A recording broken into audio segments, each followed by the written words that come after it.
السلام علیکم ورحمۃ اللہ وبرکاتہ۔ اس ویڈیو کو اینڈ تک ضرور دیکھیے گا۔ بسم اللہ الرحمن الرحیم۔ ذوالنون مصری بیان کرتے ہیں کہ ایک دن میں گھر میں بیٹھا ہوا تھا کہ اچانک دل میں خیال آیا کہ باہر نکل کر نیل کے ساحل پر جاؤں۔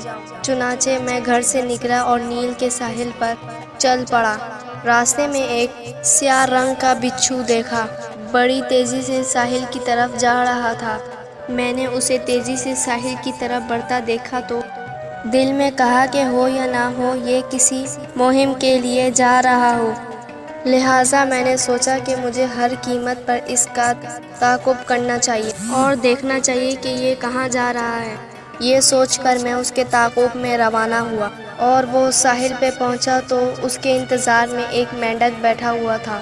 بچھو اس کی پشت پر سوار ہوا اور اسے لے کر دریائے نیل کو پار کرنے لگا۔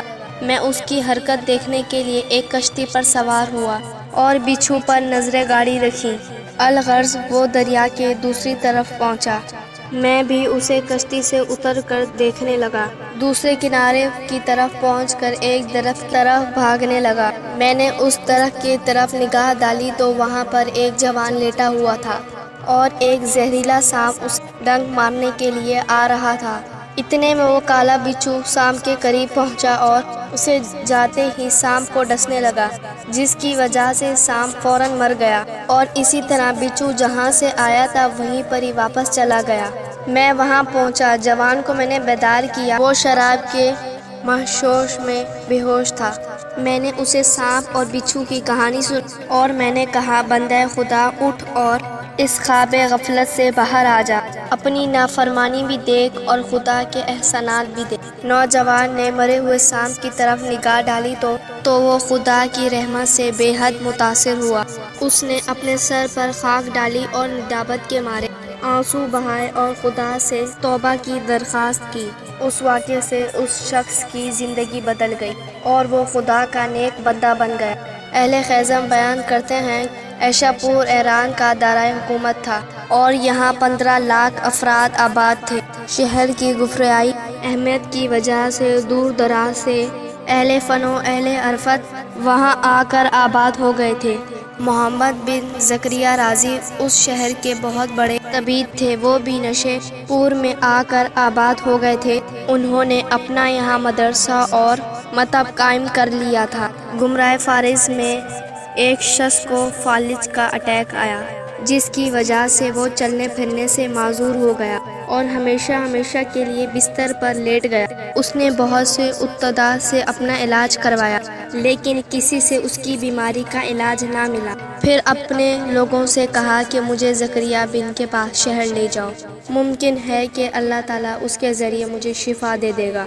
اس کے رشتہ داروں نے سفر کی تیاری کی اور اسے وہاں سے لے کر نشاپور چلے گئے۔ ایک طویل سفر کرنے کے بعد وہ دوپہر کے وقت نشاپور پہنچے۔ شدید گرمی کا وقت تھا، دکانیں وہاں کی ساری بند تھیں۔ انہوں نے سوچا کہ اس سرائے میں ہمیں رہنے کی رہائش ملنی چاہیے تاکہ شام کے وقت مریض کو لے جائیں۔ چنانچہ انہوں نے ایک سرائے میں قیام کیا، مریض کو صحن میں لٹا دیا اور خود سو گئے۔ جیسے ہی شام کا وقت ہوا اور وہ نیند سے بیدار ہوئے تو انہوں نے سوچا کہ اب جا کر مریض کو جگانا چاہیے۔ جب وہ وہاں پر گئے جہاں پر انہوں نے مریض کو لٹایا تھا تو مریض وہاں پر موجود نہیں تھا۔ انہوں نے ادھر ادھر دیکھا تو اسے چلتے پھرتے پایا۔ مریض کو یوں چلتا دیکھ کر ان کو بہت حیرانی ہوئی۔ چنانچہ اس شخص کو کہا کہ جناب علی، آپ تو چل پھر نہیں سکتے تھے، پھر یہ کیا ہے اور یوں بے دڑپ کیسے چلنے لگے؟ اس نے جواب دیا، مجھے بھی نہیں معلوم کہ میں کیسے ٹھیک ہو گیا۔ اس مریض کو لے کر زکریا بن کے پاس آئے اور انہوں نے اس مریض کی پوری کہانی بیان کی۔ انہوں نے کہا کہ اس کے فوراً کپڑے اتارو۔ جب اس کے کپڑے اتارے گئے تو اس کے کپڑوں میں 2 بچھو دکھائی دیے۔ غازی نے کہا کہ اس پر اللہ تعالیٰ نے خود کرم کیا ہے، اس کا علاج بچھو کا زہر تھا، اس کو جیسے ہی بچھو نے کاٹا تو وہ تندرست ہو گیا۔ جب انہوں نے یہ سب کچھ سنا تو وہ سجدہ شکر بجا لائے اور اپنے وطن واپس چلے گئے۔ ایک دفعہ کا ذکر ہے کہ شہر میں خسرہ کی وبا عام ہو گئی۔ شہر میں ایک حاذق طبیب رہتا تھا جس کے پاس دور دور سے لوگ دوا لینے آتے تھے۔ اسی طبیب کا اپنا بیٹا بیمار ہوا۔ طبیب نے بڑے معائنے سے اس کا نمایاں کیا اور اس نے ملیریا کی عطیات کی استعمال کروائیں، جبکہ حقیقت میں اس کو ملیریا نہیں تھا بلکہ اسے خسرہ کی ایک بیماری ہو گئی تھی۔ چند روز بعد وہ بچہ اللہ کو پیارا ہو گیا۔ اس واقعے سے ہمیں یہ سبق ملتا ہے کہ طبیب اور وسائل سے زیادہ حیثیت وسائل سے زیادہ نہیں ہے۔ جب تک اللہ چاہے نہ اپنے بندوں کو شفا دے سکتا ہے اور نہ ہی اذیت۔ عقیدہ توحید کا یہ تقاضا ہے کہ انسان یہ اعتقاد رکھے کہ تمام تاثیرات خدا کے اختیار میں ہیں اور باقی سب وسائل بھی ہیں۔ ایک دن اللہ تعالیٰ نے حضرت موسیٰ علیہ السلام کو وحی فرمایا کہ آج میں تمہیں ایک نشانی دکھانا چاہتا ہوں جو تمہارے لیے عبرت نعمت کا سامان فراہم کرے گی۔ تم فوراً گاؤں جاؤ، تمہیں وہاں ایک شخص ملیں گے، ان سے گفتگو کرنا، ان سے ان کی حاجت پوچھنا اور ان سے پیشے اور ان کا کاروبار پوچھنا۔ اللہ تعالیٰ کے فرمان کے تحت حضرت موسیٰ علیہ السلام گاؤں میں تشریف لے گئے۔ انہیں وہاں وہ چاروں افراد دکھائی دی۔ چنانچہ آپ نے ان سے گفتگو کی اور بعد میں تو پہلے شخص نے کہا کہ میں کاشتکار ہوں، پچھلے سال زراعت میں مجھے نقصان اٹھانا پڑا تھا جس کی وجہ سے میں مقروض ہو گیا، پھر اس فصل کے لیے میں نے ادھار پر بیج فصل کاشت کی ہے۔ آپ سے درخواست ہے کہ آپ خدا سے درخواست کریں کہ وہ بارش نازل فرمائے تاکہ ہماری فصلیں بہتر ہوں اور ہم خسارہ سے بچ جائیں۔ حضرت موسیٰ علیہ السلام نے دوسرے شخص سے گفتگو کی تو اس نے کہا کہ میں کمہار ہوں، مٹی کے برتن بناتا ہوں، دور دراز سے مٹی لاتا ہوں اور اسے گیلا کر کر برتن بناتا ہوں۔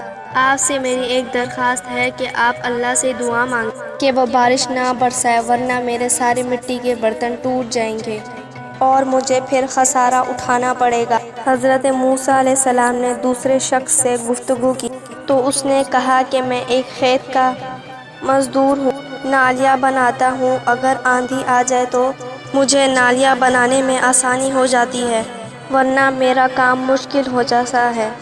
آپ سے درخواست کرتا ہوں کہ آپ اللہ سے دعا کریں کہ وہ تیز آندھی بھیجے تاکہ میرے لیے آسان ہو جائے میرا کام۔ حضرت موسیٰ علیہ السلام نے چوتھے شخص سے گفتگو تو اس نے کہا کہ میں باغبان ہوں، میرے باغ میں بہت سے پھلدار درخت موجود ہیں، پھل پکنے کے قریب، لیکن مجھے یہ خطرہ ہے کہ کہیں آندھی نہ آ جائے۔ اگر آندھی آ گئی تو میرے سارے پھلوں کو بہت شدید نقصان ہوگا اور میں خسارہ کا شکار ہو جاؤں گا۔ آپ سے میں درخواست کرتا ہوں کہ آپ اللہ سے دعا مانگیں کہ آندھی سے ہمیں محفوظ رکھے۔ جب حضرت موسیٰ علیہ السلام نے ان چاروں سے گفتگو کی اور ان کے سارے واقعات پوچھے تو انہوں نے منہ آسمان کی طرف کر کے کہا کہ اے میرے پروردگار، تو ہی کائنات کا مدبر ہے، تو ہی بہتر جانتا ہے کہ بندوں کی تکبیر کیسے کرنی چاہیے۔ امید کرتی ہوں کہ آپ کو یہ ویڈیو پسند آئی ہوگی۔ مزید ہماری ایسی ویڈیوز کے لیے ہمارے چینل کو لائک، سبسکرائب اور بیل آئیکن کے بٹن کو ضرور کلک کیجیے گا۔